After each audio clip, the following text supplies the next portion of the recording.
Hey there everyone, Drew Goldfarb from Dbacks.com. We have got some baseball to talk about today, so let's get right to game number one of the games we're breaking down this afternoon. We'll start with the Texas Rangers and the Oakland Athletics. The Rangers are going to be favored at minus 134 to pick up the win today in the second game of this doubleheader. Obviously, they played an earlier game as well. Jack Leiter, making his second start of the season, did not have a great debut, giving up 8 hits, only struck out 3. He walked 3. His ERA for the season sitting above 17 through 3 2/3 innings of work, but he's going up against a team in the Oakland A's that have the third worst team batting average in Major League Baseball so far this season. The A's, not the worst team though in baseball overall, only 3 games below 500, and they've lost 3 in a row entering today, so they're not as terrible as you might have expected going into this year. Minus 32 on run differential, though. The Texas Rangers sitting atop that division at 21-16, a plus 33 run differential for Texas.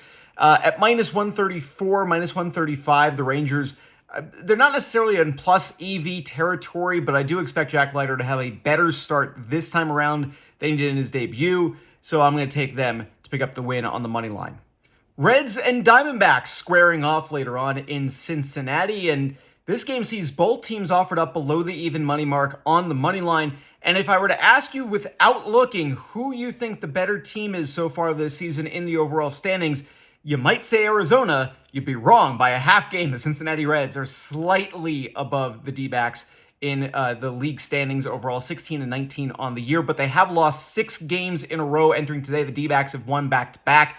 Cincinnati back to even on their run differential for the season. Arizona is still at a plus 11, so their expected win-loss rate is a good bit better than the 16-20 they currently stand at in the standings because they've outscored their opponents for the year. So that will come back to where you would expect it as time has gone on throughout the season. So at minus 112, I think there's value on the Arizona side here. ESPN Analytics, their simulations say that the Dbacks should win this game a little bit shy of 52% of the time. Cincinnati, 48% of the time. So there's juice on both sides of this, but there's less of it on the Dbacks side of things. And I think that if you're talking about this kind of matchup, these two teams, yes, Graham Ashcraft has had a better start to his season than Jordan Montgomery, but Arizona should be the better team overall in the long run, and I think that you've got some value taking the Dbacks to win on the road at slightly better or slightly below the even money mark.